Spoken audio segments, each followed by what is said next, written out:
भक्तन का प्रतिपाल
परशुधर चंदन धर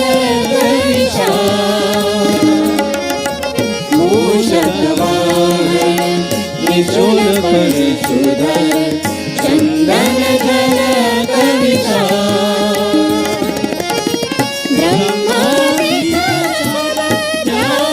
तुमको अर्चन तुया बाल नमामि श्री गणराज दयाल नमामि श्री गणराज दयाल करत हो भक्तन का प्रतिपाल करत हो भक्तन का प्रतिपाल नमामि श्री गणराज दयाल नमामि श्री गणराज दयाल नमामि श्री गणराज दयाल।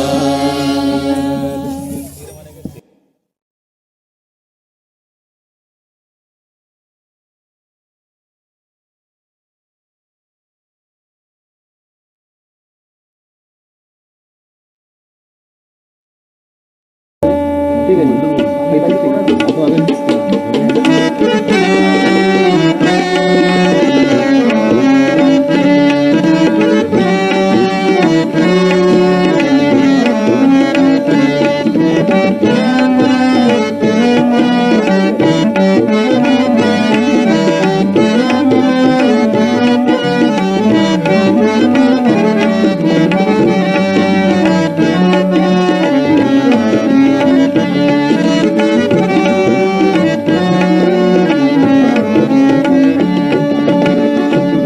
दे इतनी भक्ति माँ मेरे अंग अंग में भर दे इतनी भक्ति माँ मेरे अंग अंग में जैसे राम के बजरंग में माँ जैसे राम के बजरंग में माँ बजरंग में भर दे इतनी भक्ति माँ मेरे अंग अंग में भर दे इतनी भक्ति माँ मेरे अंग अंग में।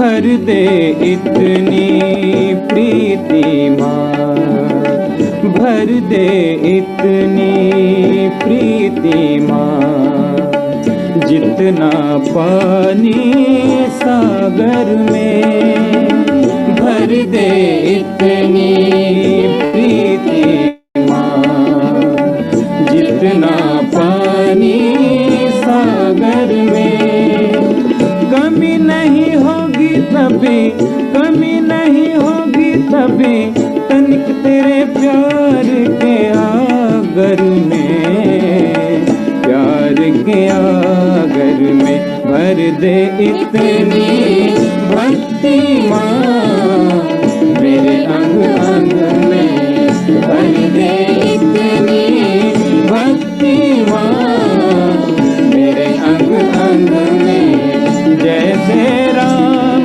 के बजरंग में माँ जैसे राम के बजरंग में माँ बजरंग में भर दे इतनी भक्ति माँ मेरे अंग अंग में।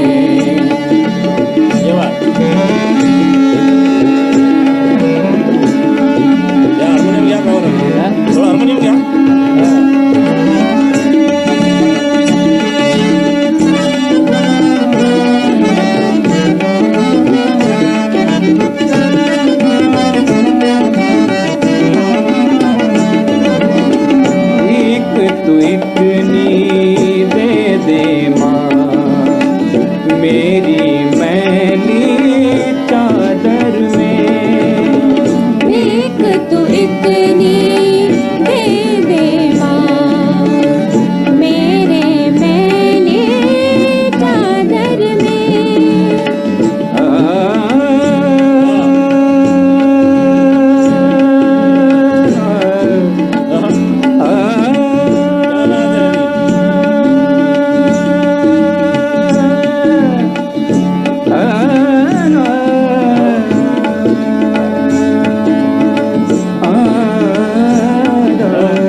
सत्संग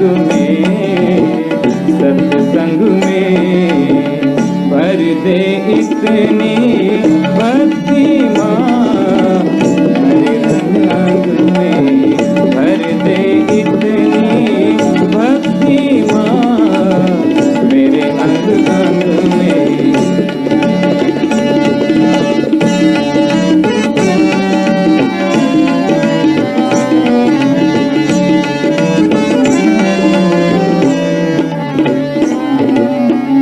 भर दे हर एक बाग को माँ, भर दे हर एक बाग को माँ, प्यार के फूल कलियों से। भर दे हर एक बाग को माँ, प्यार के फूल कलियों से। भर दे हर एक बाग को माँ, महक तेरी आएगी तब, महक तेरी आएगी तब, महक तेरी आएगी तब, सड़कों से गलियों से। भर दे इतनी भक्ति माँ, मेरे अंग अंग में भर दे इतनी भक्ति माँ, मेरे अंग अंग में। जैसे राम के बजरंग में माँ, जैसे राम के बजरंग में माँ, बजरंग में भर दे इतनी भक्ति माँ, मेरे अंग अंग में भर दे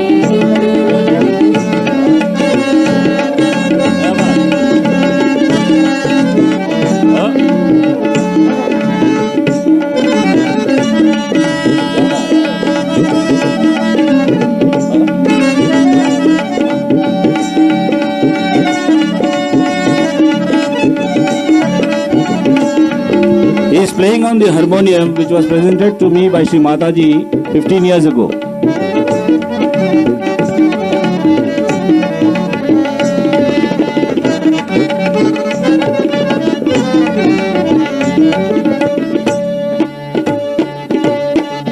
ऐसी लगन दे माता जी, ऐसी लगन दे माता जी, जैसे राधा को शाम से। ऐसी लगन दे माता जी, जैसे राधा को शाम से। ऐसी श्रद्धा दे माता जी शबरी को श्री राम पे भर दे इतनी भक्ति माँ, मेरे अंग अंग में भर दे इतनी भक्ति माँ, मेरे अंग अंग में। जैसे राम के बजरंग में माँ, जैसे राम के बजरंग में माँ, बजरंग में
O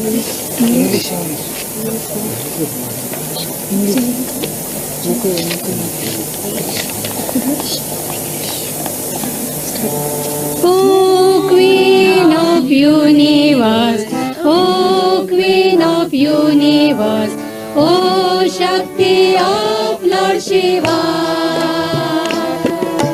we surrender to you, we adore you, and keep you in our heart. O Queen of Seven Worlds, O Queen of Seven Worlds, O Shakti of Lord Shiva, we surrender to you, we adore you, and keep you in our heart. O Queen of Muladhara, O Queen of Muladhara, O Mother of Ganesha,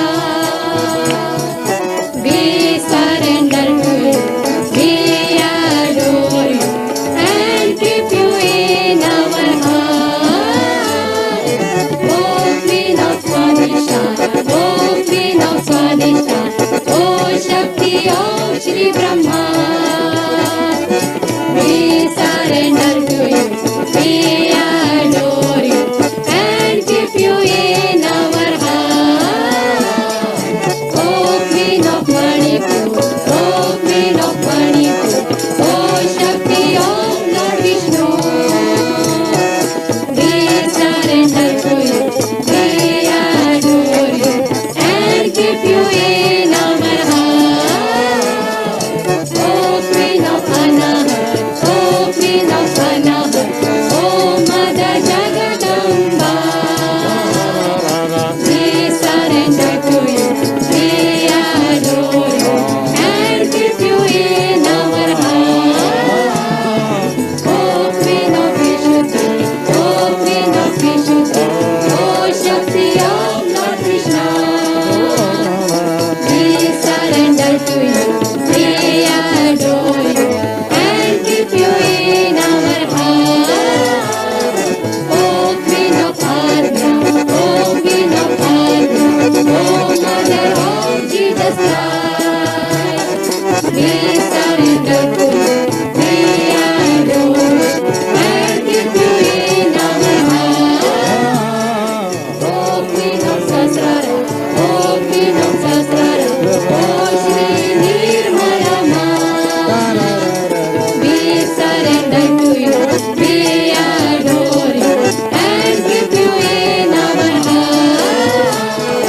O Queen of Holy One, O Queen of Holy One, O Shakti Shakti Ma, we surrender to you, we adore you, and keep you in our heart. O Queen of Holy One, O Queen of Holy One, O Adi Shakti Ma, we surrender to you, we adore you, and keep you in our heart. O Queen of Holy One, O Queen of Holy One, O Adi Shakti Ma, we surrender to you, we adore you, and keep you in our heart.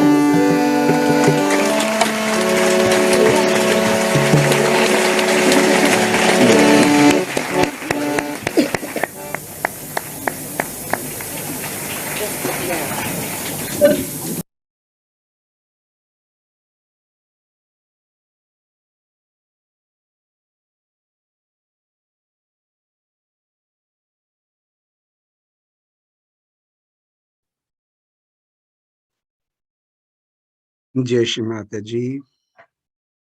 सहज योग, the eternal knowledge, निरंतर ज्ञान के इस ध्यान के मंच पर आप सब संतों का, पुण्य आत्माओं का, देवदूतों का स्वागत है। कृपया हमारी टीम की ओर से हमारा हृदय से प्रणाम स्वीकार कीजिए। आज के दिन तो विशुद्धि चक्र का दिन है, पर क्योंकि हम अब हफ्ते में 3 बार ही करते हैं कलेक्टिव ध्यान, तो इसलिए आज हम केवल विशुद्धि चक्र पर नहीं, बल्कि हर चक्र को साफ करेंगे और हर चक्र को साफ करते हुए फिर सहस्त्रार पर जाएंगे। तो आज क्या बात करें? आज बात करते हैं कि एक सवाल पूछा गया कि कुछ लोग बहुत जल्दी सहज योग में स्थापित हो जाते हैं बनिस्बत दूसरे लोगों के, और ये जो परिपक्वता उनमें आ जाती है, मैच्योरिटी आ जाती है, ये किस कारण आती है? तो माँ का जवाब था, it is the left side, what is called Mahakali's power. इसका मतलब ये जो इच्छा शक्ति है, इसकी वजह से, if the power of desiring is very strong and comes from your heart, absolutely from your heart, then it works much faster. अगर ये इच्छा हमारे हृदय से उत्पन्न होती है तो बहुत जल्दी कार्य होता है। So one has to develop an innate feeling from the heart. इसका मतलब हमें अपने हृदय से ये भावना जो है वो स्थापित करनी है। तभी मैं आपको हमेशा हम आपको बोलते हैं ना कि अभी माँ के प्रति भाव बनाइए, और जब आप भाव बनाते हैं, अपने हृदय से बनाते हैं, माँ को अपना प्रेम जताते हैं और माँ से मांगते हैं, बाद में हृदय से मांगते हैं, तो आपको मिलता है। और क्योंकि हमारे हृदय में ही हमारी आत्मा है, इसलिए आप समझ सकते हैं कि पूरी जो शक्ति है वो हृदय से ही उत्पन्न हो रही है।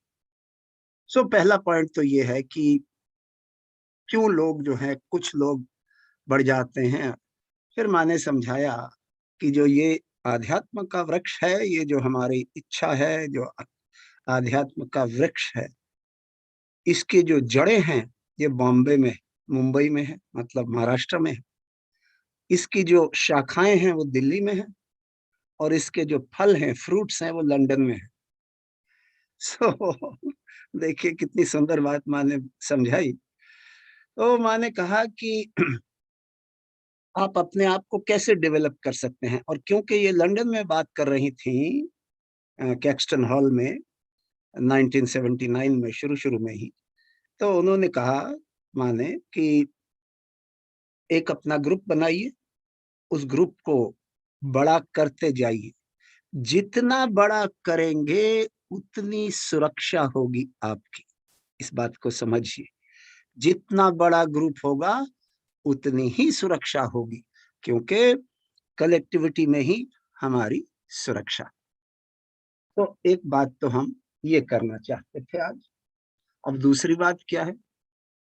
दूसरी बात है कि आज श्री योगेश्वर का दिन है, श्री कृष्ण का दिन है, और वो योगेश्वर का जो उनका रूप है उसको हमें जागृत करना होता है, क्योंकि उसी रूप में हम भी पूर्ण उसी रूप में बन सकते हैं, क्योंकि जो श्री कृष्ण का अवतार था वो पूर्ण अवतार था, 16 कला वाले। सो ही इज एवरीथिंग, विराट। श्री राम मर्यादा पुरुषोत्तम, श्री कृष्ण लीलाधर। सो आप देखिए कि श्री कृष्ण ने आके बताया कि ये तो सारा संसार लीला है और सब झूठ है, सिर्फ एक ही सत्य है, वो है हमारी आत्मा, बाकी सब झूठ है। झूठ मतलब बाकी सब लीला है, ड्रामा है। तो कई लोग बहुत निराश हो रहे हैं, लड़ाइयां हो रही हैं दुनिया में, कई जगहों में, आप जानते कहाँ कहाँ। और लोग बहुत परेशान हैं, और ये तो लीला है। और जब परमात्मा इस लीला को रचते हैं तो हमें तो हाथ जोड़ के यही कहना चाहिए कि हे प्रभु, हम तो जो अबोध इंसान हैं उनको उनके ऊपर अत्याचार होते हुए नहीं देख सकते, और ये तो आपकी लीला है। तो कृपया इसको बंद करवा दीजिए ताकि हमारे मन में हमारा जो चित्त है वो भटक ना जाए। सो योगेश्वर का जो मार्ग है वो हमें अपनाना है, और वो मार्ग जो है वो केवल सहस्त्रार पर पहुंचने से नहीं प्राप्त होता। जब सहस्त्रार खुल जाता है और परम चैतन्य अंदर आता है तब हम पूर्ण होते हैं। तो चलिए, इन बातों को मद्देनजर रखते हुए आगे बढ़ते हैं। कलेक्टिव बंधन।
विजय माता जी, दोनों हाथ माँ की ओर,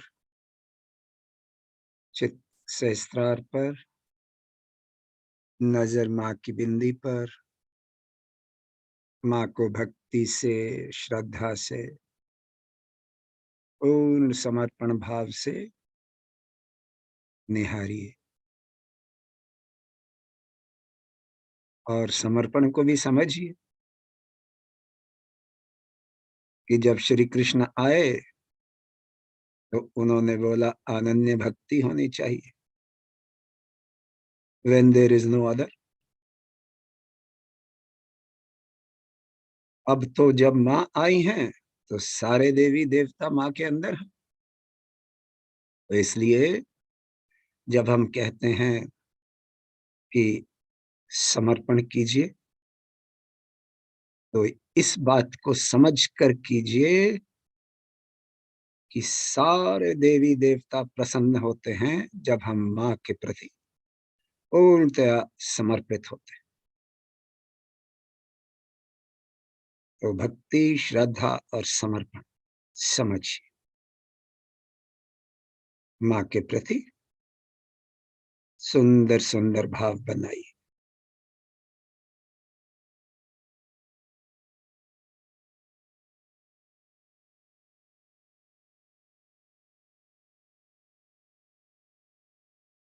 माँ से प्रार्थना कीजिए कि माँ,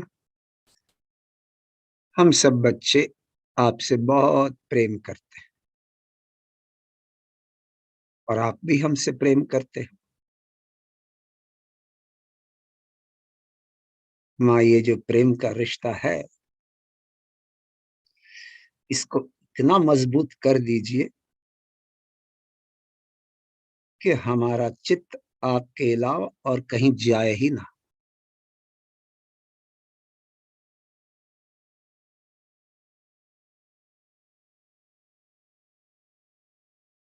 आइए माँ को अपने हृदय में आमंत्रित करते हैं।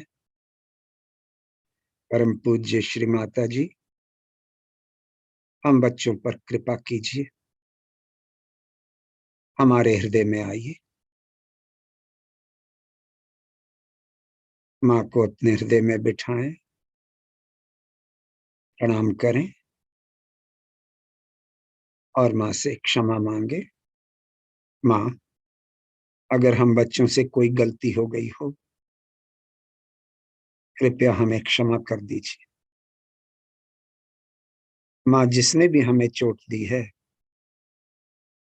कृपया उसे भी क्षमा कर दीजिए।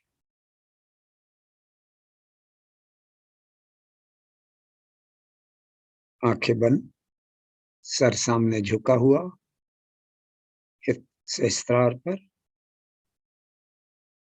अपना आत्मनिरीक्षण कीजिए। अपने आप को देखिए बंद आंखों से।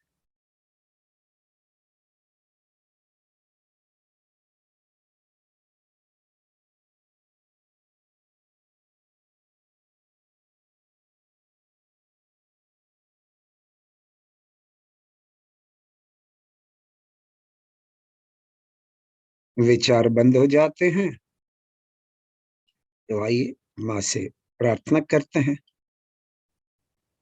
परम पूज्य श्री माता जी, आज के दिन हम अपना विशुद्धि चक्र साफ करते हैं आपकी कृपा से। और क्योंकि अब हम हफ्ते में केवल 3 बार कलेक्टिव मेडिटेशन करते हैं, तो माँ आपकी अनुमति से हम आज सब चक्रों को साफ करना चाहते हैं, मूलाधार से लेके आज्ञा तक और उसके बाद सहस्त्रार पर। आपकी कृपा से ही होगा। कृपया हमें अनुमति दीजिए और हमारा मार्गदर्शन कीजिए।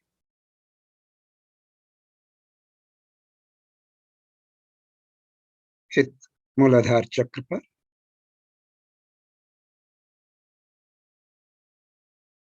माँ आप ही श्री गणेश जी की शक्ति हो। आपसे प्रार्थना कर रहे हैं गणेश जी के रूप में। हे अबोधिता के दाता, ओ लॉर्ड ऑफ इनोसेंस, हे अबोधिता के दाता, हम पर कृपा कीजिए, दया कीजिए, क्षमा कीजिए। Please be kind, merciful and forgiving, ताकि आप हमारे अंदर से प्रकाशित होने लगे, so that you start manifesting through us, ताकि आपकी अबोधिता, पवित्रता, लज्जाशीलता, विवेक और विवेकशील बुद्धि हमारे अंदर से प्रकाशित होने लगे, ताकि हमारे अंदर से ये ढकोसलापन, ये कुसंस्कार, दुर्विचार, अहंकार, बुरी आदतें, ये सब बयार समान दूर हो जाए, ताकि आपके अबोधिता के गुणों की सुंदर चांदनी, जो कि शांत है, शीतल है, तो हमारे अंदर से प्रकाशित होने लगे, so that this beautiful moonlight of your soothing qualities of innocence starts manifesting through us.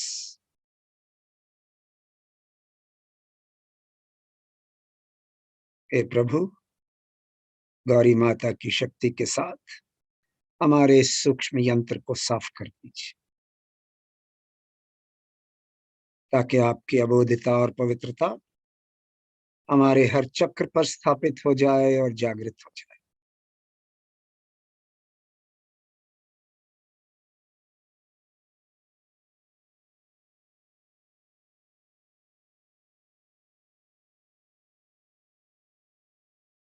हे प्रभु, हमें अपनी तरह अबोध बना दीजिए,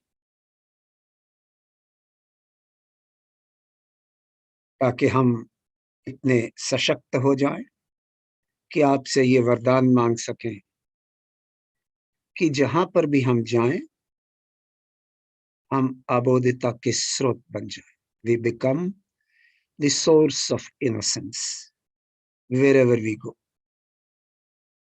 हमारे अंदर से ये अबोधिता बहती रहे। This innocence keeps flowing through us, और जो भी हमें मिले उसको ये एहसास हो कि हम अबोध हैं। And those who meet us genuinely feel that we are innocent.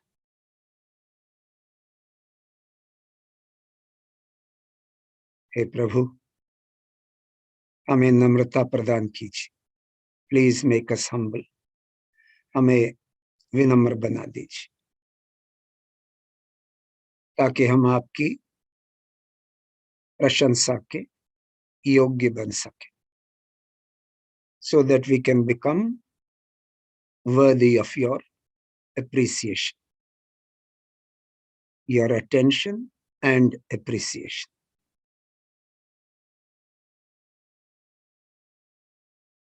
प्रभु, हमारी तो एक ही इच्छा है कि हम आपको प्रसन्न रख सके। Our only desire is to please you. चित्त मूलाधार पर थोड़े समय के लिए ध्यान कीजिए।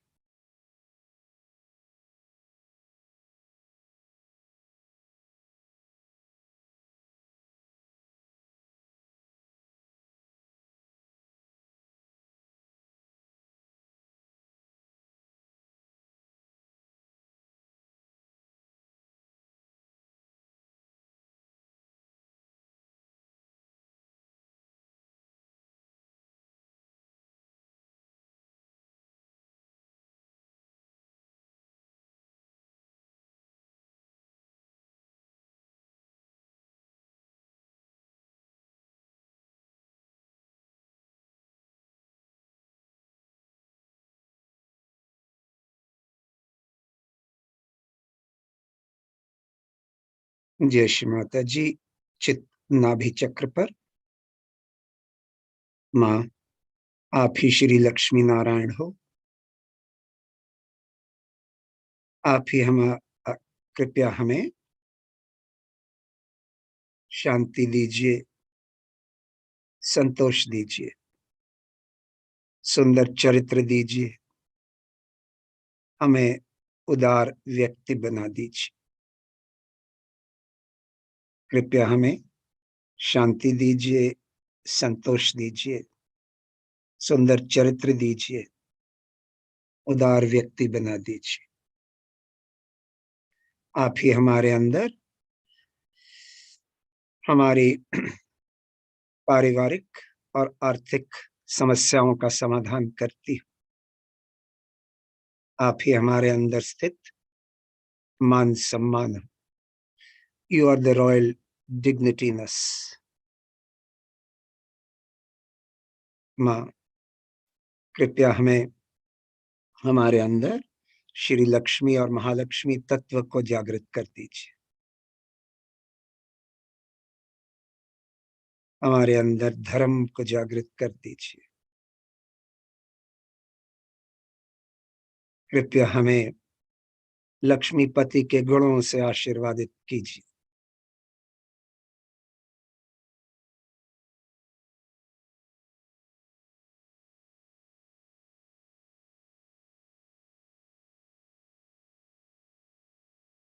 चित भवसागर पर पेट का बायां ऊपर वाला हिस्सा। माँ, आप ही श्री आदि गुरु की शक्ति हो। आपसे प्रार्थना है श्री आदि गुरु के रूप में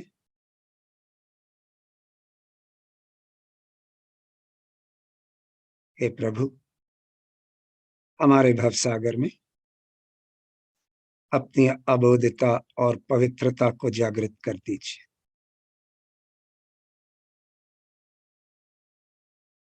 हमारे भवसागर में अपनी अबोधता और पवित्रता को जागृत कर दीजिए।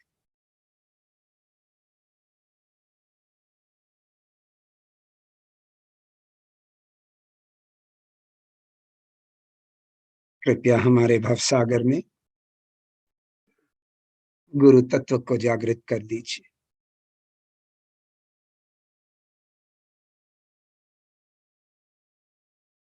ताकि हमारे अंदर संतुलन हो, बैलेंस, धैर्य हो, पेशेंस, परिपक्वता हो, मैच्योरिटी, निर्लिप्तता हो, डिटैचमेंट, नम्रता हो, ह्यूमिलिटी,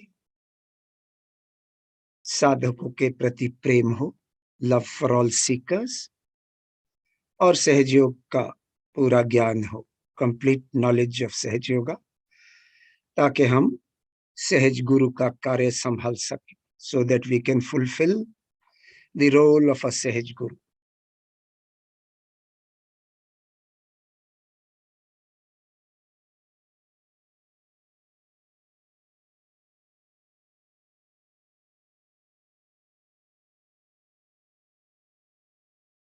माँ, आप ही श्री ब्रह्मदेव सरस्वती हो। चित स्वादिष्टान चक्र पर प्रार्थना। माँ, आप ही श्री ब्रह्मदेव सरस्वती हो। आप ही हमारे अंदर निर्मल विद्या हो, pure knowledge of God almighty. आप ही निर्मल भक्ति हो। आप ही निर्मल चित्त हो। आप ही क्रिया शक्ति हो, power of action.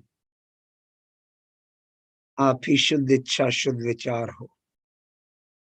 You are the pure thoughts and pure desire in us. आप ही विश्व बंधुत्व हो। You are the universal friendship in us. आप ही सर्जनात्मकता हो। You are the creativity in us. कृपया इन गुणों को हमारे स्वादिष्टान चक्र पर जागृत कर दीजिए। Please awaken these qualities in us, ताकि हम आपकी पूजा कर सकें, भक्ति कर सकें, ध्यान कर सकें, so that we can worship you, we can do your bhakti, and we can meditate on you.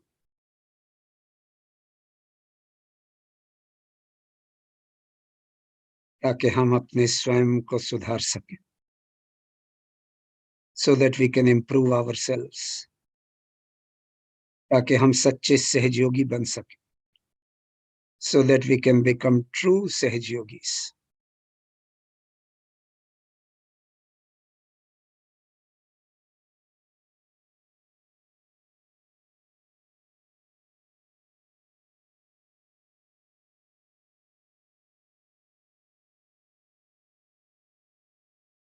थोड़े समय के लिए आप अपना चित्त स्वादिष्टान चक्र पर रखते हुए इन्हीं गुणों को आत्मसात कीजिए।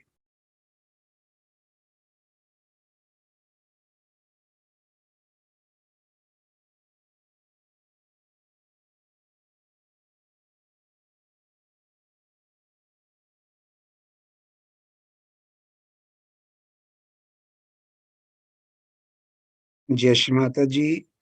चित्त सेंटर हार्ट, मध्य हृदय में। माँ, आप ही श्री दुर्गा हो, आप ही श्री जगदम्बा हो, आप पूरे जगत की माता हो, आप सर्वशक्तिमान हो। कृपया हमारे हृदय को अपने प्रेम से परिपूर्ण कर हमें निर्भय बना दीजिए। Please fill our hearts with your love and make us fearless. कृपया हमारे हृदय को अपने प्रेम से परिपूर्ण कर हमें निर्भय बना दीजिए। हमारे सेंटर हार्ट में एंटीबॉडीज की संख्या को बढ़ा दीजिए। Please increase the quantity of antibodies in अस।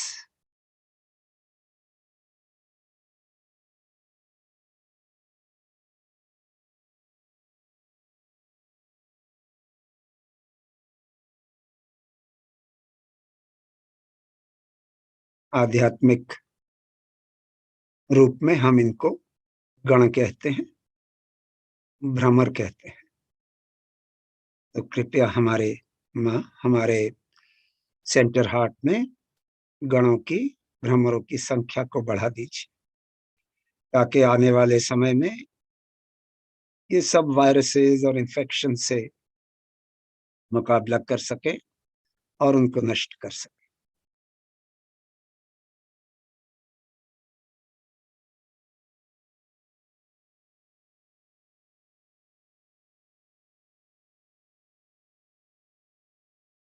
चित्त लेफ्ट हार्ट, बाएं हृदय में।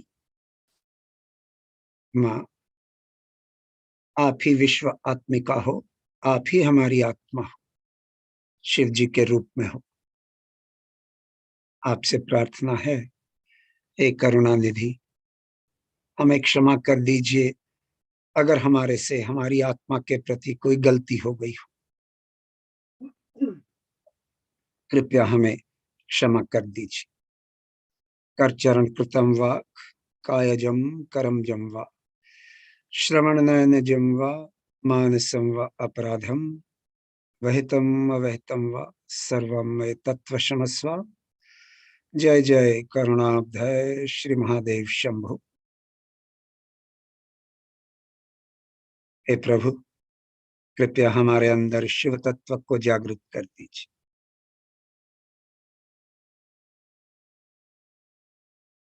चित्त राइट हार्ट, दाहिने हृदय में।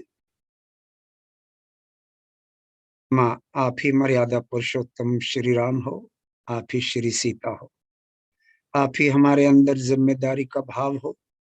You are the sense of responsibility in us. आप ही प्रेममय पिता की कृपा हो। You are the benevolence of a good father in us. कहने का मतलब कि माँ, आप ही माता हो, आप ही पिता हो। You are our mother, you are our father. माँ, कृपया हमारे राइट हार्ट में सदाचार की मर्यादाओं को जागृत कर दीजिए, ताकि हम भी श्री राम की तरह एक आदर्श पिता, आदर्श पति, आदर्श पुत्र, आदर्श भ्राता बन सके, ताकि हम भी एक आदर्श माता, आदर्श पत्नी, आदर्श बेटी बन सके। आप एक आदर्श राजा थे, ताकि हम सब भाई बहन देश के आदर्श नागरिक बन सके, ताकि हम सच्चे सहयोगी बन सके, so that we can become true सहयोगीज।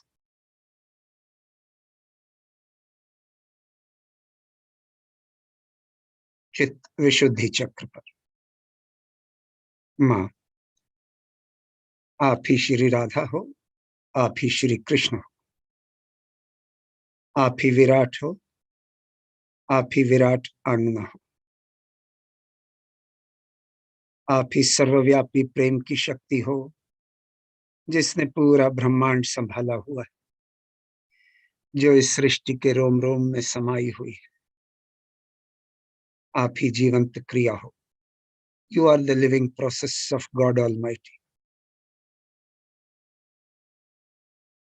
कृपया हमें अपना अंग प्रत्यंग बना लीजिए। Please make us a part and parcel of your being.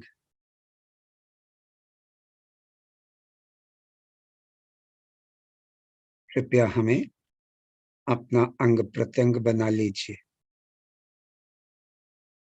हमें निर्लिप्त साक्षी बना दीजिए, डिटैच्ड विटनेस, ताकि हम अपने जीवन के खेल को साक्षी स्वरूप बनकर देख सके, so that we can witness the drama of our lives.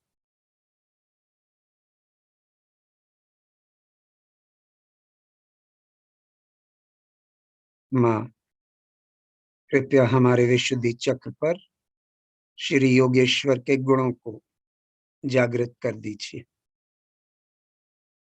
ताकि हमारी वाणी में माधुर्य हो, मिठास हो, हमारी वाणी में सत्य का प्रकाश हो, हमारी वाणी से लोगों का कल्याण हो, लोगों का हित हो,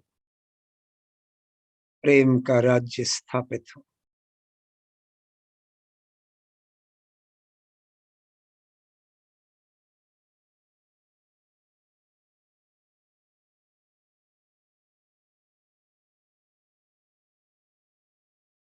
चित्त बाएं कंधे पर, लेफ्ट शोल्डर।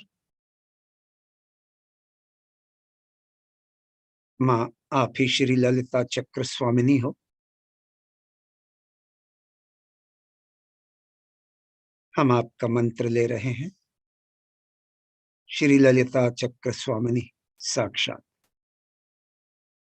ओम त्वमेव साक्षात श्री ललिता चक्र स्वामिनी साक्षात श्री आदि शक्ति माता जी श्री निर्मला देव्यै नमो नमः।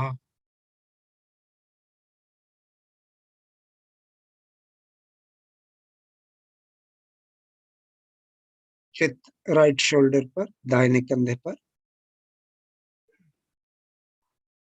श्री श्री चक्र स्वामिनी। ओम त्वमेव साक्षात श्री श्री चक्र स्वामिनी साक्षात श्री आदि शक्ति माता जी श्री निर्मला देव्यै नमो नमः।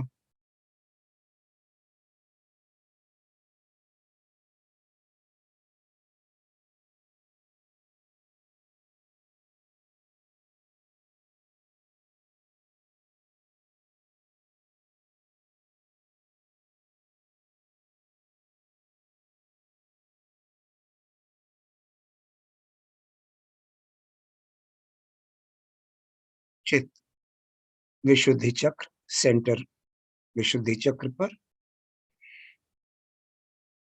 मंत्र श्री राधा कृष्ण साक्षात। ॐ त्वमेव साक्षात् श्री राधा कृष्ण साक्षात् श्री आदि शक्ति माता जी श्री निर्मला देव्यै नमो नमः।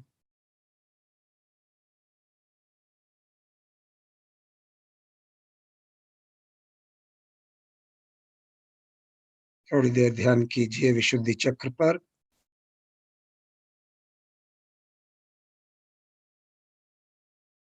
ये बहुत ही महत्वपूर्ण चक्र है।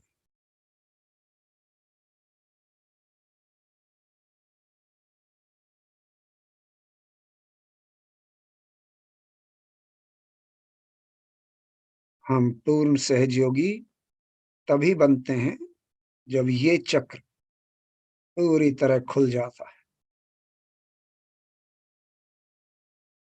हर पंखुड़ी पर 1000 शक्तियां हैं,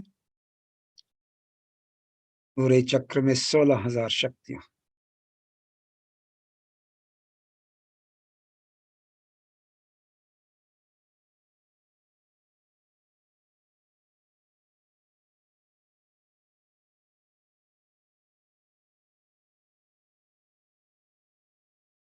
यहीं पर श्री कृष्ण का वास है।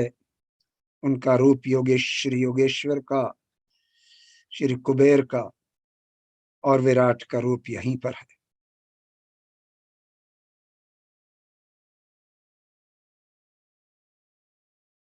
हालांकि विराट हमारे सहस्त्रार, हमारे ब्रेन में है, पर रूप यहीं से शुरू होता है।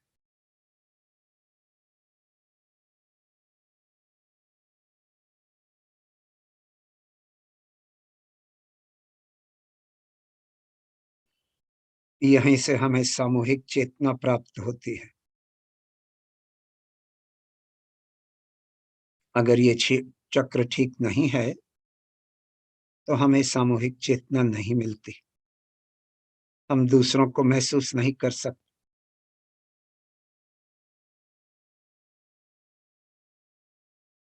और जैसे पहले भी बताया कि जब सहस्त्रार खुल जाता है तो परम चैतन्य अंदर आकर विशुद्धि चक्र को पूरी तरह जागृत करता है और तब हमारे अंदर ये सारे गुण प्राप्त होते हैं। तो आप समझ सकते हैं कि हमारा विशुद्धि चक्र और सहस्त्रार चक्र का क्या रिश्ता है। और बीच में है आज्ञा चक्र।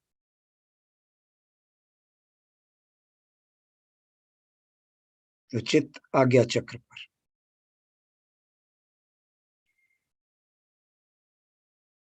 माँ, आप ही श्री जीसस की शक्ति हो। हम आपसे प्रार्थना कर रहे हैं, कृपया हमें क्षमाशील बना दीजिए। कृपया हमें क्षमाशील बना दीजिए। कृपया हमें क्षमाशील बना दीजिए।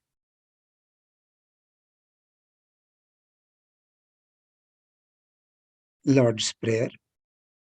Our Father, who art in heaven, hallowed be thy name.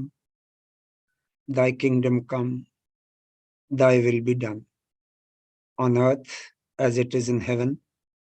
Give us this day our daily bread, and forgive us our trespasses, as we forgive those who trespass against us. Lead us not into temptation, but deliver us from evil. For thine is the power, thine is the kingdom, the power, and the glory, forever and ever. Amen.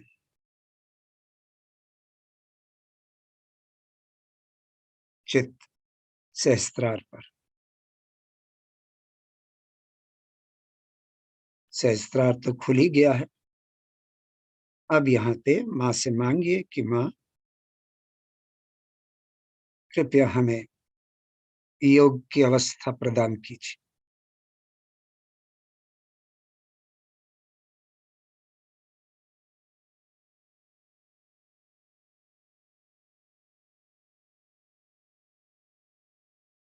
साक्षी स्वरूप अपने आप को देखिए।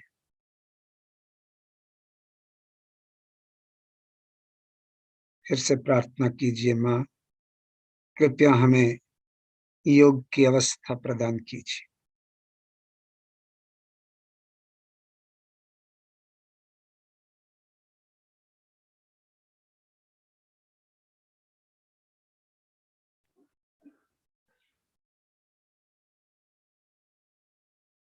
माँ आप तो प्रेम का सागर हो और हम तो एक बूंद हैं।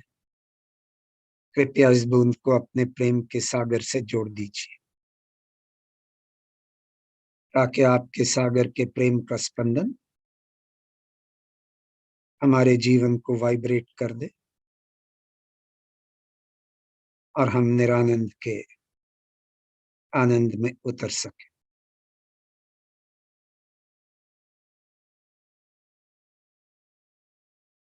Please let the drop that we are join the ocean of love that you are, so that the pulsation of the ocean of love vibrates through our lives and we remain engrossed in that bliss, the bliss of Nirana.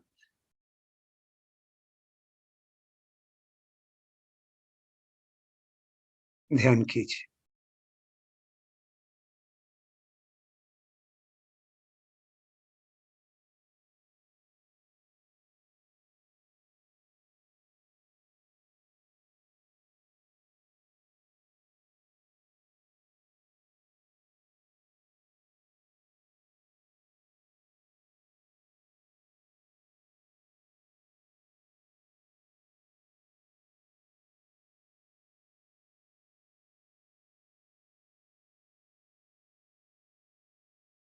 ये जो हम clearance करते हैं,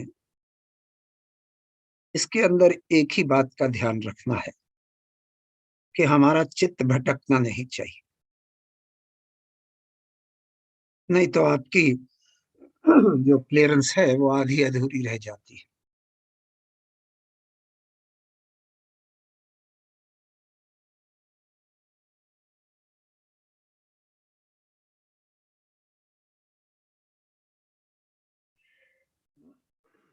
वैसे भी हम देख रहे हैं कि तकरीबन 500 से 700 लोग तो हैं, वो तो आधे घंटे बाद ही आते हैं मंच पर। मंच पर इतनी लेट आना का कोई आपको फायदा नहीं होगा। फिर आप बाद में देखते हैं, उसका क्या फायदा। जब सब इकट्ठे होकर ध्यान करते हैं, क्लियरेंस करते हैं, कलेक्टिविटी में आपका फायदा होगा। इस बात को समझिए। आधा घंटा लेट आने का क्या फायदा है। ध्यान कीजिए।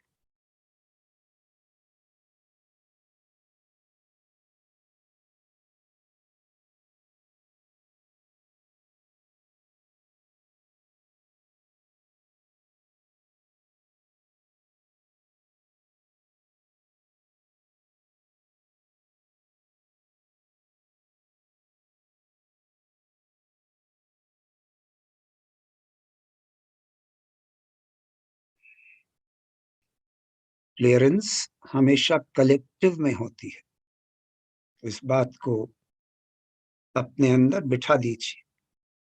क्लियरेंस कलेक्टिविटी में होती है।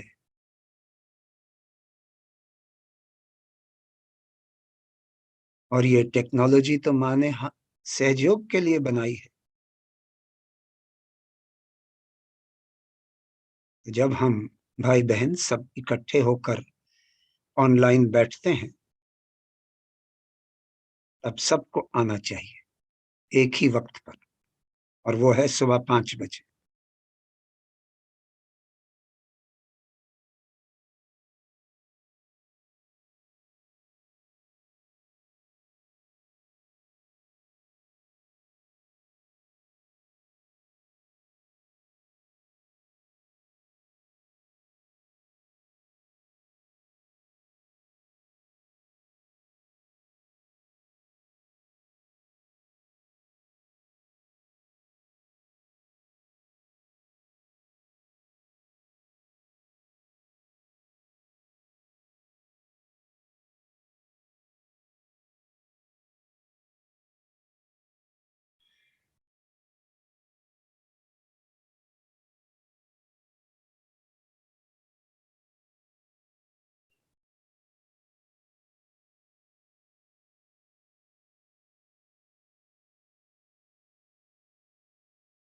जय श्री माता जी। माँ की कृपा से इस मंच की वाइब्रेशन बहुत पावरफुल है, पर ये आप पर डिपेंडेंट है। अगर आप वक्त पर नहीं आएंगे तो इन वाइब्रेशंस को ग्रहण नहीं कर सकते।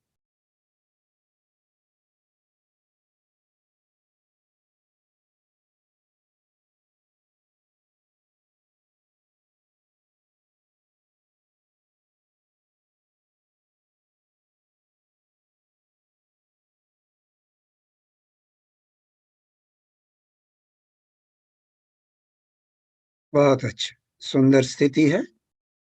अब हम माँ का टेप श्री कृष्ण पूजा 1988 का टेप सुनेंगे।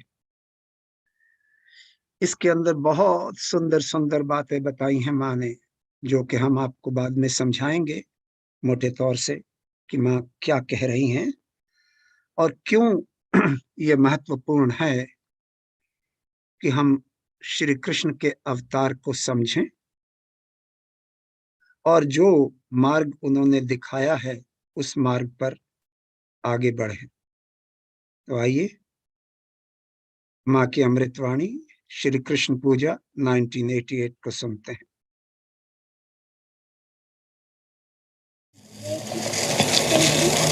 Today we have gathered here to worship Sri Krishna. We must understand the significance of Sri Krishna's advent on the Vishuddhi Chakra. As you know very well, except for once or twice,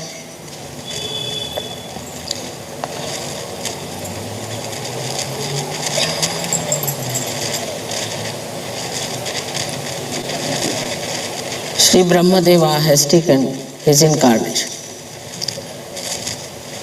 Also once Sri Ganesha has taken his birth as Lord Jesus Christ.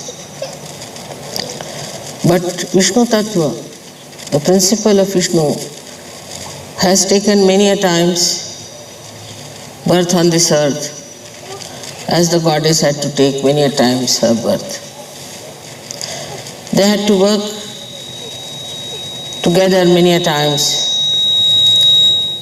and with the principle of Vishnu, the principle of Mahalakshmi has acted to help the ascent of the people. So the principle of Vishnu is for your ascent, for the evolutionary process of human beings. Through this advent and through the power of Mahalakshmi, we have become human beings from amoeba stage. This is a spontaneous working for us, but for the principle of Vishnu, he had to go through various incarnations to evolve. As you know, there have been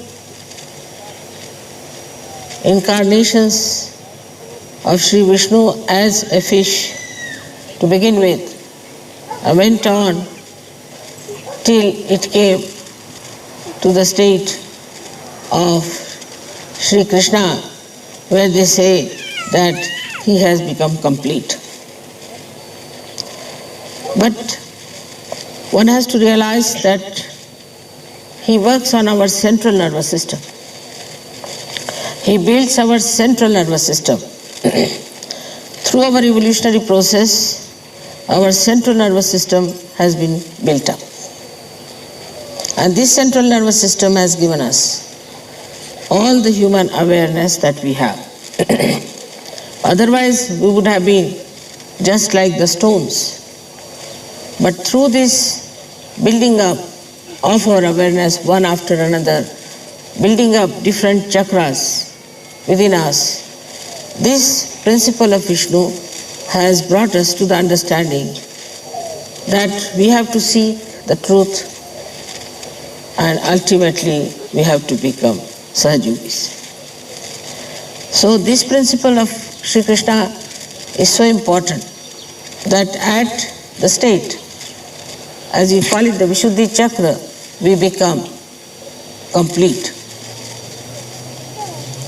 In the sense that when the Sahasrara is opened out for you and you start feeling the vibrations, you are not yet fully complete. If you were just complete, then it would have been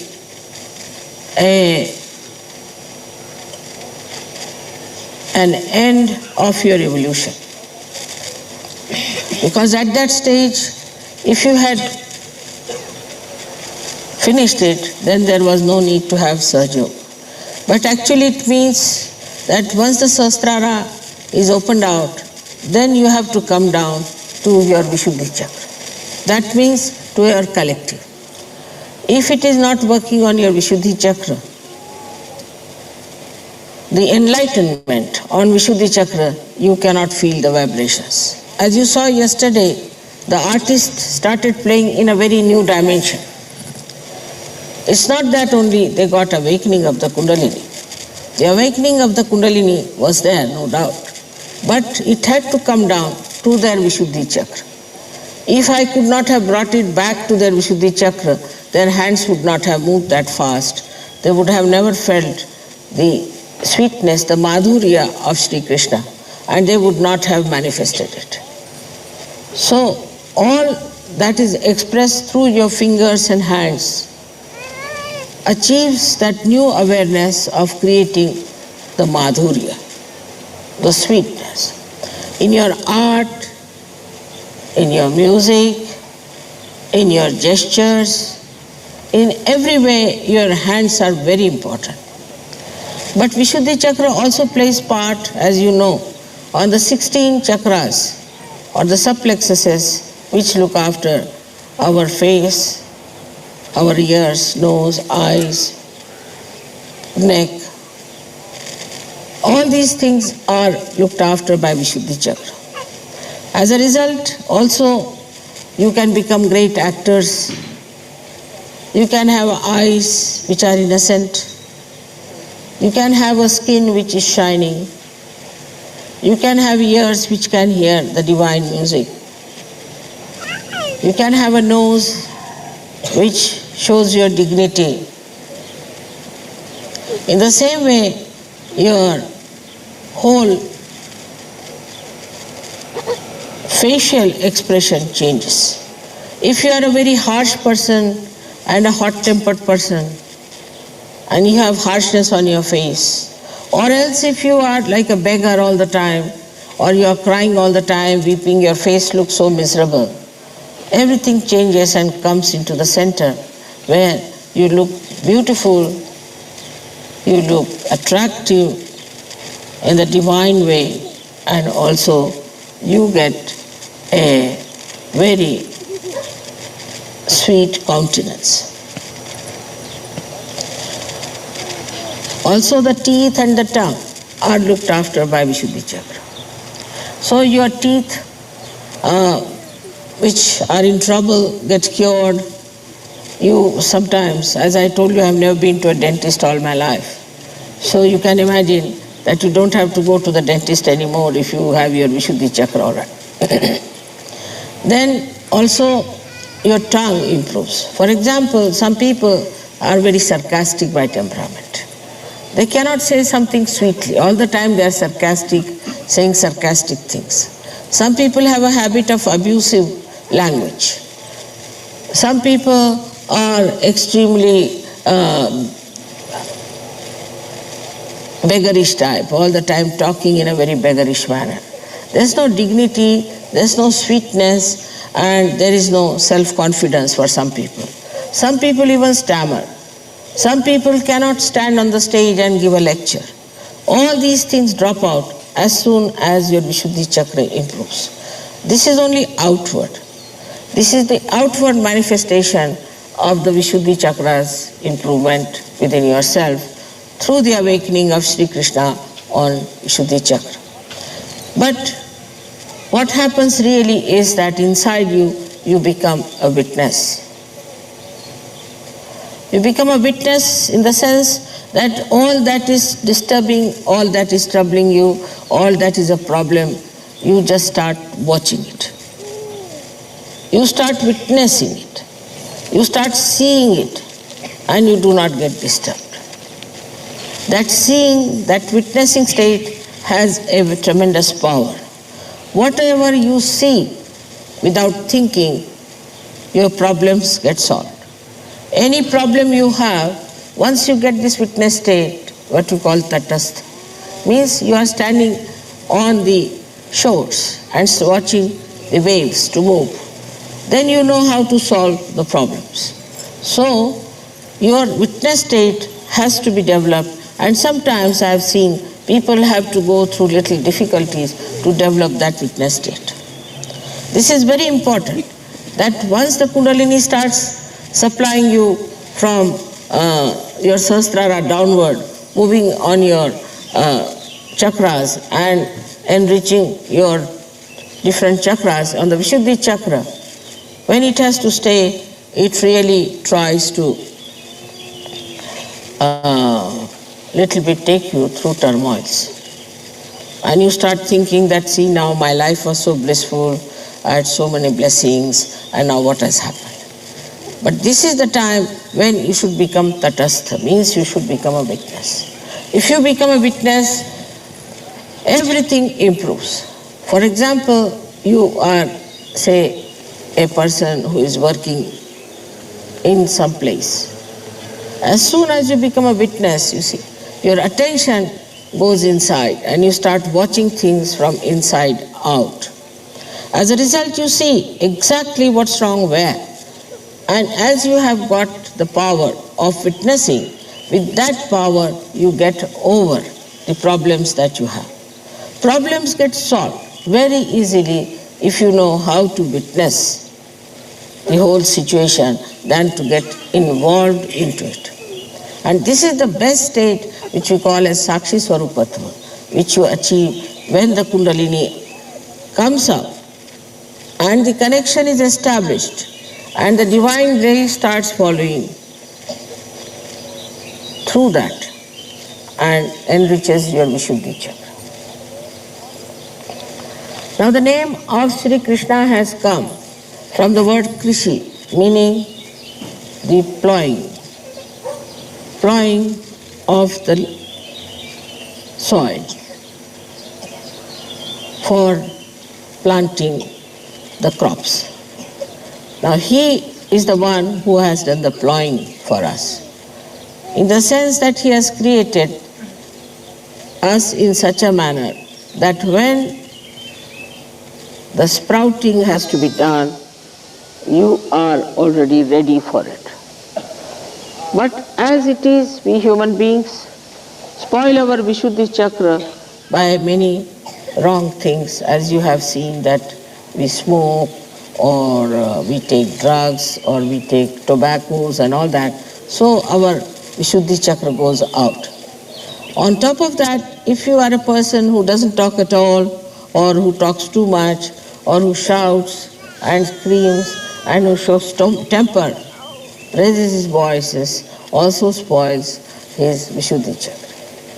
So the first thing is that in your using the Vishuddhi chakra, you have to remember it is to be used for sweetness, for madhurya. If you want to say something to someone, try to say something that is sweet and nice. Practice it. In certain places I have seen that people are used to a kind of a talk. And sometimes they cannot talk in the fashion that is sweet. For them it is adharma, as if to talk sweetly to someone. They only believe that you must really talk in a manner that will hurt others. So hurting anybody is not in the dharma of Sri Krishna. He either killed somebody or he was sweet. There's nothing in between. Either you have to be sweet to people or you have to kill someone. Now killing part you leave it. So you have to be only sweet. You all have to be sweet to each other. Especially among Sahajogis, you have to be extremely sweet to each other. And dealing with others also, sweetly you have to tell them. If you find anything wrong with them, they see this is not good. You are now come to Sahaja, now you must behave like this or behave like that. Now, Sri Krishna's life has another very significant role to play. That is, he came on this earth after Sri Rama's advent, who was also Sri Vishnu. When Sri Rama came, the people were very ignorant. They had no idea about dharma. So as a king, he wanted to teach them dharma. And so he had to become very serious. So his incarnation was something of a very serious father who is very seriously undergoing all kinds of turmoils and things, and to create an image of a benevolent king. As a result, when his incarnation was over, people became very serious-minded. And all the seriousness started in the religion, all the ritualism started, people became extremely rigid. And that rigidity killed all the joy of life. And then all kinds of other things also started with that rigidity, is the beginning of Brahmanism. Brahmanism started in India when people started using Brahmanism as a birthright, while it is not a birthright of anyone to be a Brahmin, but you have to become a Brahmin. After realization, you become a Brahmin. This fact is established not only in Sri Krishna's time, but also in Sri Rama's time, because Sri Rama himself was not a Brahmin. He made a person to write his Ramayana, who was Valmiki, who was a scheduled caste and was a fisherman. Very surprising, he asked this fisherman to write his Ramayana when he was not a Brahmin. And he made him a Brahmin. In the sense, as you have become Brahmins means knowing the Brahma. Those who know the Brahma are the Brahmins, and not those who are born in the Brahmin caste are Brahmins. And that is why people sometimes get very upset that how can these be Brahmins if they are so perverse and they can commit all kinds of sins. So by following any such religion or any such rigid ideas, you cannot improve. If you call yourself a Christian, then one thing has to be seen in a Christian, that you cannot have adulterous eyes. Now I would like to know how many Christians can claim that. If they have no adulterous eyes about, say, women, they'll have adulterous eyes about things.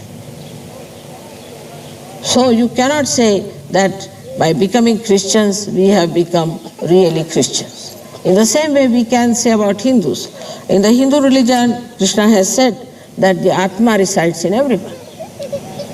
He never said that the birth determines your jati, your caste. But among Hindus we believe that everybody has a jati and that everybody is a separate thing. Some people are to be treated as low, some as high. This is just the opposite what Sri Krishna has preached, because he said in everybody there is Atma. And now in SahajaYoga we have proved that whatever religion you may follow, whatever things you follow, ideas or philosophy, whatever you may follow, you all can become realized souls. So nobody is higher, nobody is lower. The best thing is to believe that all others are wrong and we are correct.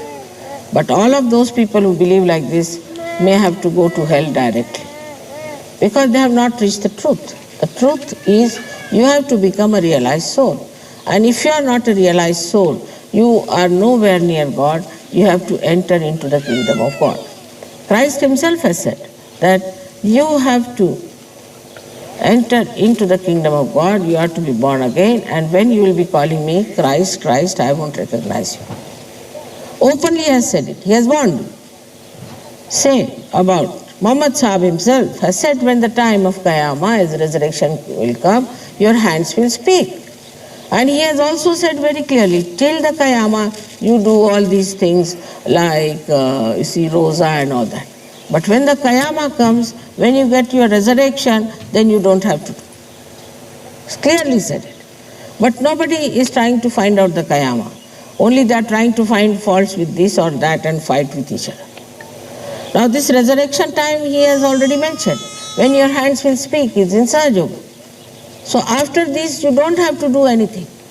Now you have become a peer according to him. Once you have become a wali, you don't have to do all these things. And you become dharmati. It is said also in Indian philosophy by Sri Krishna that you become dharmati, you go beyond religion. Means religion becomes part and parcel of it. You don't have to have outside religions which are of no use. It's clearly said.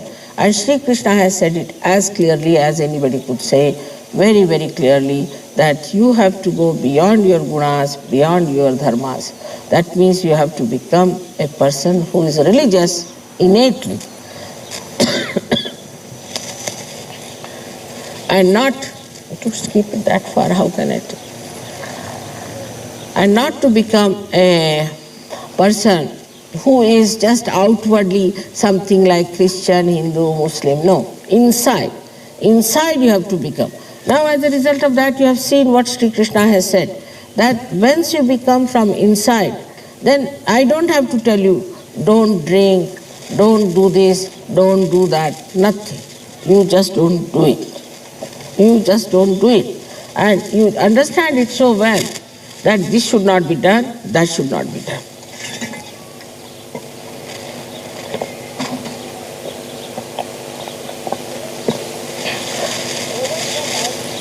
To overcome all this kind of nonsense of religion, Sri Krishna's advent was there. It's a very important advent, but I don't know how many people understand that.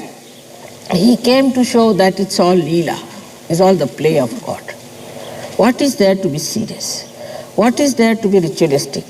You cannot bind God in any rituals. That's why he came on this earth, to tell you that you should not try to bind yourself by rituals which are nonsensical. This was his teaching so many years back. He taught this 6,000 years back. But still, if you see, in every religion, there are so many rituals going on. So when the incarnations died, people started rituals, funny stuff. Even when Sri Krishna died, they didn't know what to do now. Because he said, no more rituals. Just play holy, be happy, joyous, dance, and sing. That's what he said. Now what to do? Now if he has said so, so they started a new thing. Let us make it a romantic stuff. Human beings know how to make everything perverse. Nobody can beat them in this. So they made him look like a very romantic personality, romancing with Radha. Ra is energy, Dha is the one who has sustained energy. So show romances with her. Then she was Mahalakshmi herself, to show his relationship with Mahalakshmi as if they were husband and wife.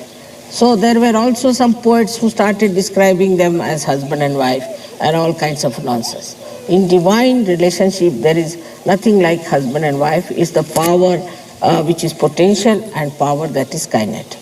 There is no such relationship that exists as human beings try to make it. Because human beings have a habit to bring all the divine incarnations to their own levels. As you have seen that if you see, the best are the Greeks who brought all the great incarnations to their own levels.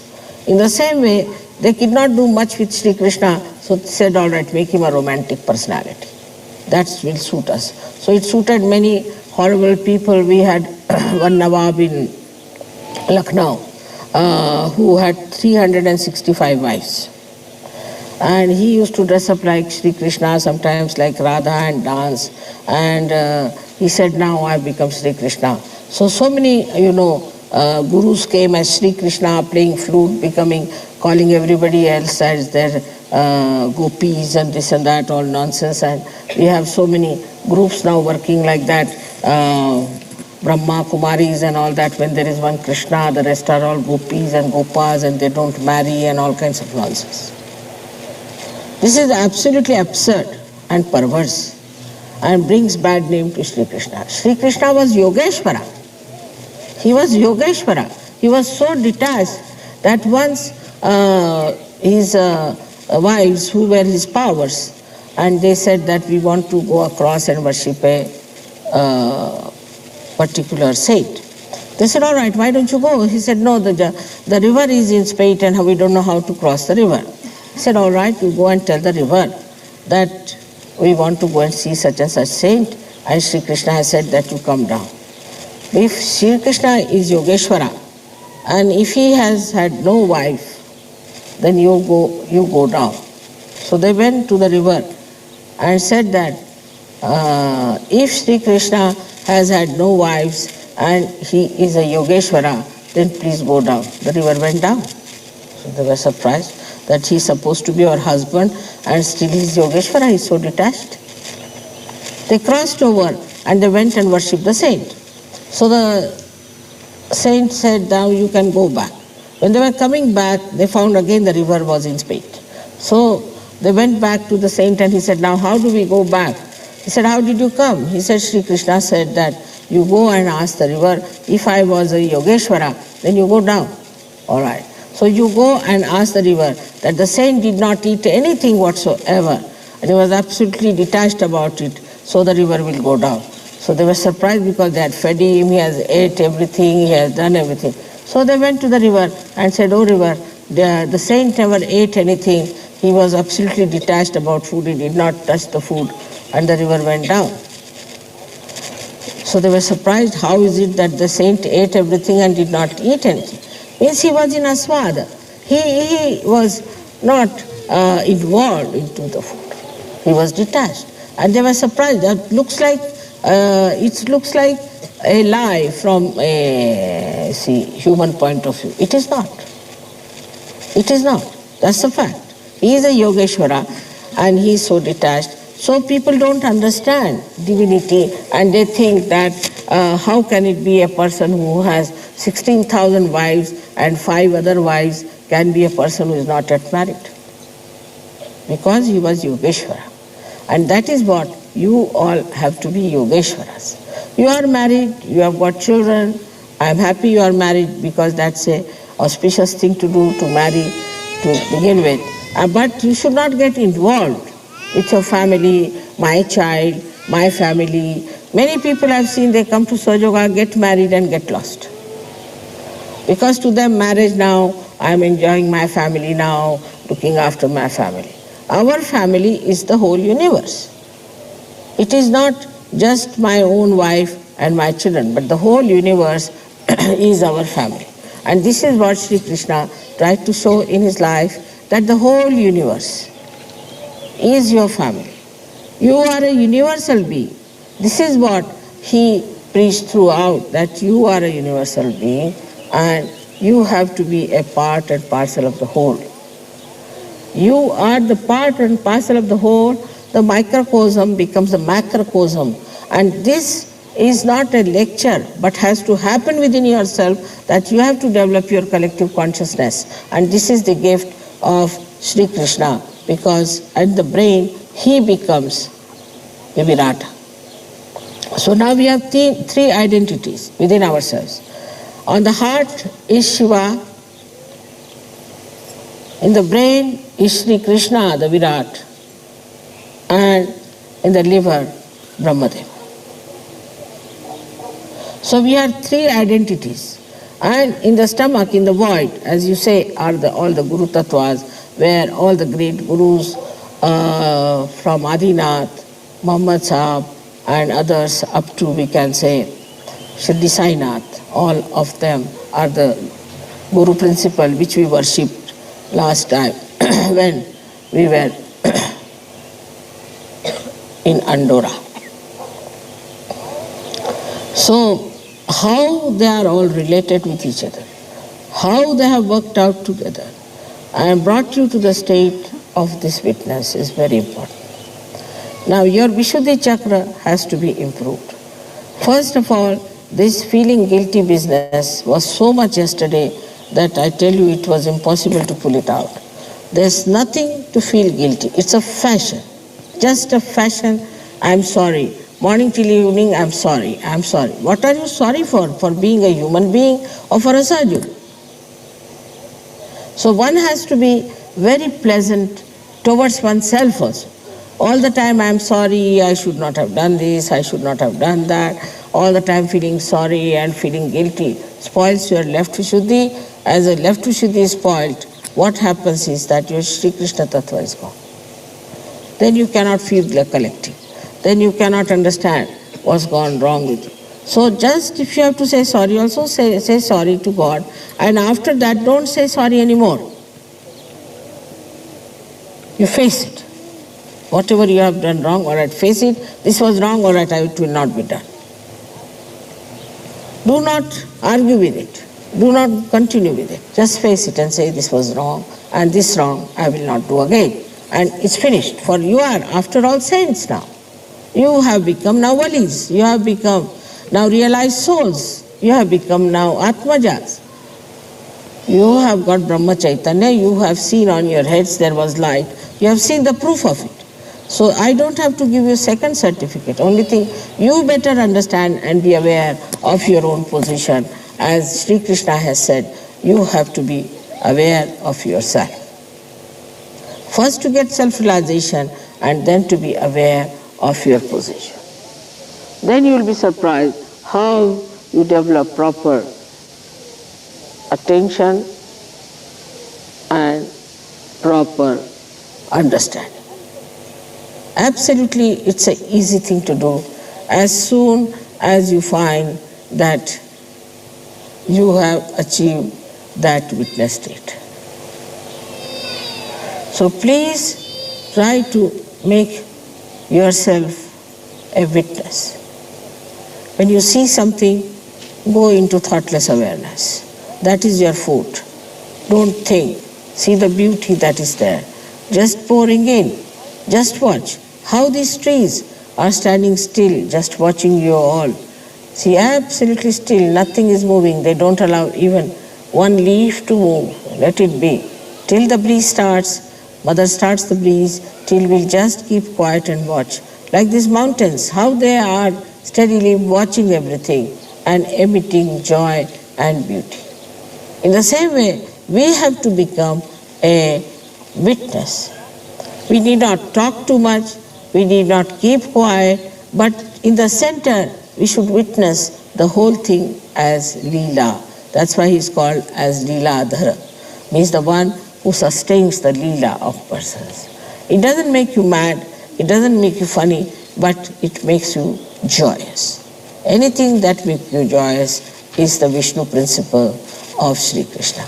I hope all of us are going to enjoy our Vishnu principle hereafter as we have enjoyed before by meditating. Because when we meditate, we go into thoughtless awareness. When we are in thoughtless awareness, then only we grow. Otherwise we cannot grow. Whatever we may try, we cannot grow. Unless and until we meditate, we cannot become thoughtlessly aware.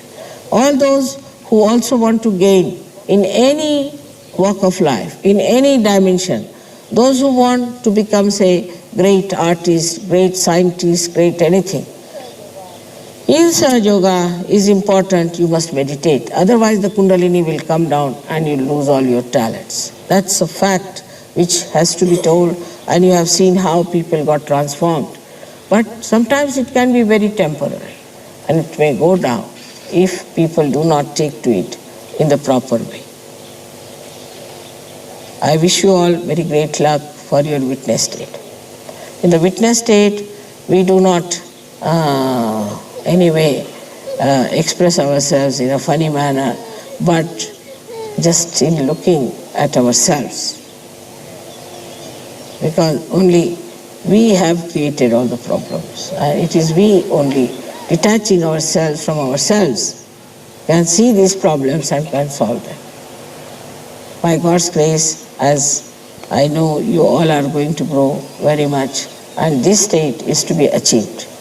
In every state, whether it is a blessing, whether it is a progress, or whether it is just turmoil, you have to be seaworthy. Any ship which is a seaworthy is the one which can face all kinds of beautiful voyages or even turmoils and even the tempest.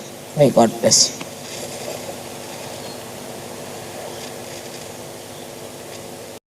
जय श्री माता जी।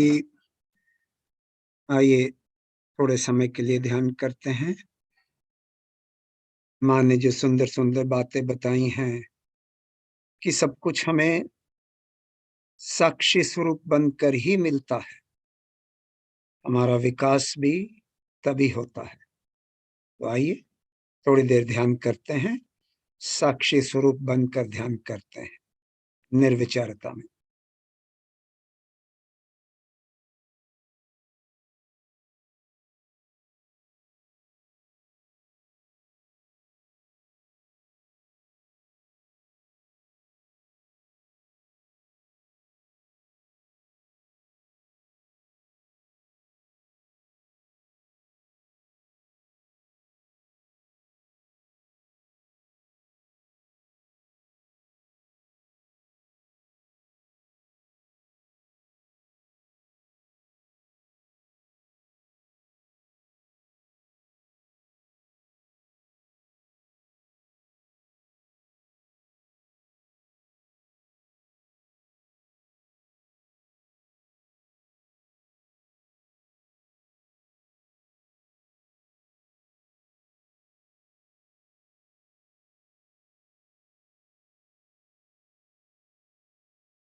जय श्री माता जी।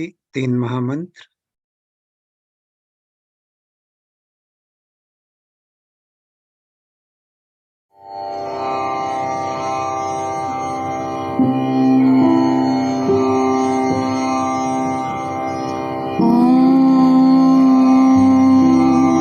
त्वमेव साक्षात्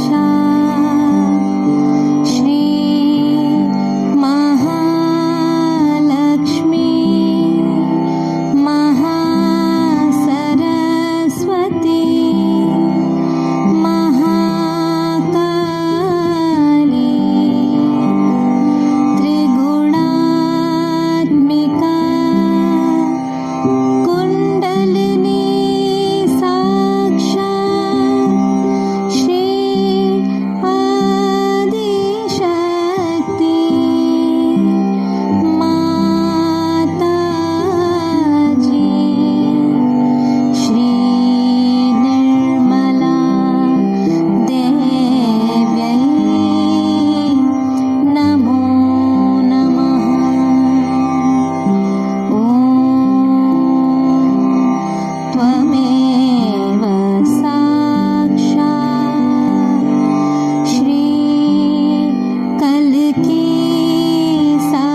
सामूहिक बंधन।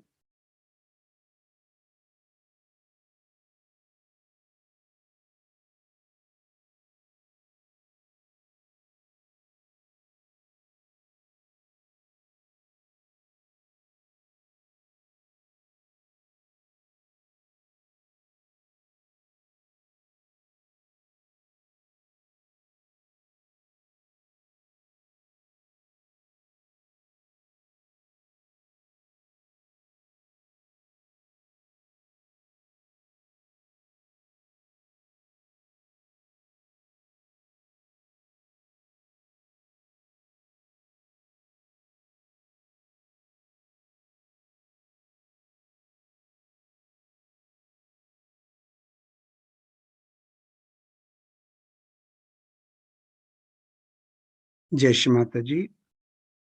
आज का जो माँ का प्रवचन था वो है, उसका नाम है श्री कृष्ण पूजा 1988 0806, मतलब 6 अगस्त 1988।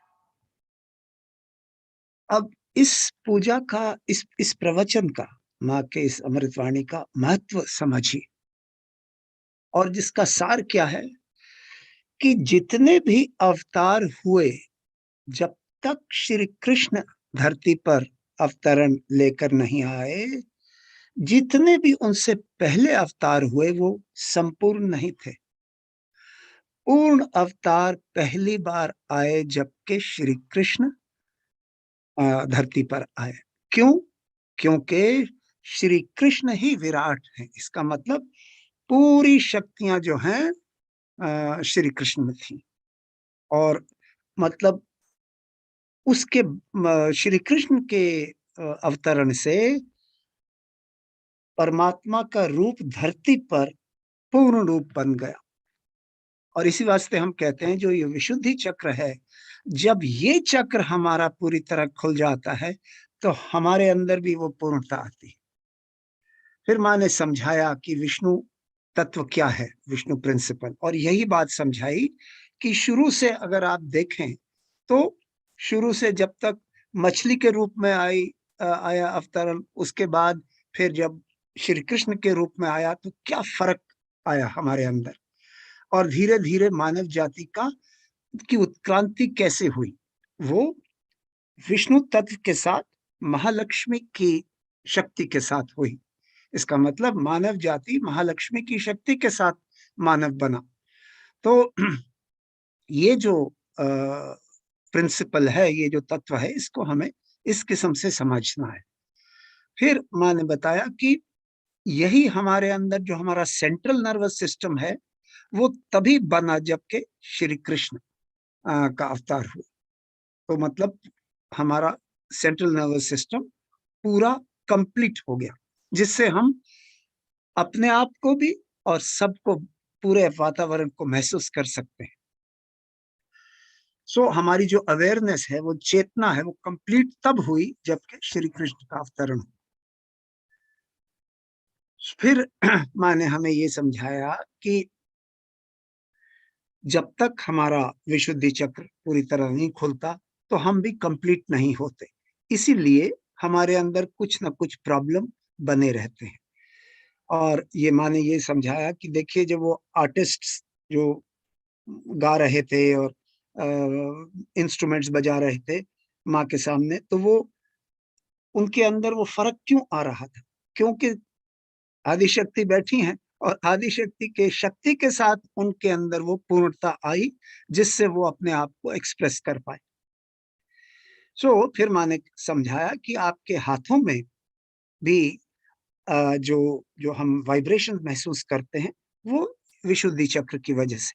और जिनके विशुद्धि चक्र ठीक नहीं होते, वो आप जानते हैं कि आप खुद ही कहते हैं, आप में से कई लोग कहते हैं कि हमारे हाथों में सर पे महसूस होता है, हाथों में नहीं होता, हाथों में होता है, सर पर नहीं होता, वगैरह वगैरह।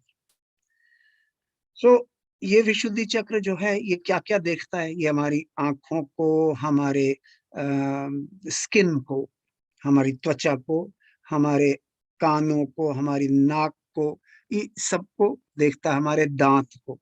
और माँ ने समझाया कि देखिए, मैं तो कभी डेंटिस्ट के पास नहीं गई। माँ ने कहा क्यों? क्योंकि अगर आपका विशुद्धि चक्र ठीक है तो ये जितने भी ऑर्गन्स हैं हमारे, ये ठीक रहते हैं। इसके अंदर हम अपनी जुबान को भी इंक्लूड करना चाहिए। सो आँखें, त्वचा, कान, नाक, जीभ और दाँत, ये सब पर विशुद्धि चक्र का कंट्रोल है। फिर माँ ने कहा कि जो लोग बहुत ज़्यादा ताने दे के बात करते हैं, सार्केस्टिकली बात करते हैं, या मतलब भिखारी की तरह बात करते हैं, या जो भी मतलब कि उनके अंदर कमी है, वो इसी वजह से है। फिर माँ ने बताया कि जब हमारे अंदर ये सेल्फ रियलाइजेशन हमें प्राप्त होती है, तो धीरे-धीरे हमारे चक्र खुलते हैं और विशुद्धि चक्र भी धीरे-धीरे इम्प्रूव करता है। और माँ ने कहा कि सबसे अच्छा तरीका जो है अपने उपलब्धि का, अपने विकास का, वो है साक्षी स्वरूप बनकर हर चीज को साक्षी स्वरूप बनकर देखना। इसका मतलब डिटैच्ड विटनेस की तरह हर चीज को देखना। जो कुछ भी आप देखते हैं उस समय आप बिल्कुल शांत हो जाइए और साक्षी स्वरूप उसको देखिए। उसकी सुंदरता को भी पहचान सकेंगे और आप निर्विचारता में रहेंगे। आपके अंदर कोई मानसिक प्रतिक्रिया नहीं होगी, और जब ऐसा नहीं होगा तो आप एंजॉय करेंगे। सो अगर आप देखें तो श्री कृष्ण का अवतरण का क्या महत्व है, सबसे बड़ा मोस्ट इम्पोर्टेंट पॉइंट वो ये, वो लीलाधर थे। उन्होंने कहा ये पूरा पूरा जीवन लीला है, और इस लीला में अगर आप एंजॉय करना मांगते हैं, अगर आप इस लीला में आनंद को लेना मांगते हैं, तो साक्षी स्वरूप रहिए, साक्षी स्वरूप बनकर रहिए। अगर आप उलझ जाएंगे तो ये स्थिति हमारी बिगड़ जाती है। ये है सार इस पूरे प्रवचन का। तो आइए माँ को धन्यवाद करते हैं। परम पूज्य श्री माता जी, आज जो आपने हमें ज्ञान दिया है और ध्यान की सुंदर अवस्था दी है, उसके लिए हम सब बच्चे आपके बहुत बहुत आभारी हैं। आपको कोटि कोटि प्रणाम। माँ, अगर हम बच्चों से कोई गलती हो गई हो तो कृपया हमें क्षमा कर दीजिए। जय श्री माता जी। मंगलवार को मिलेंगे।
Oh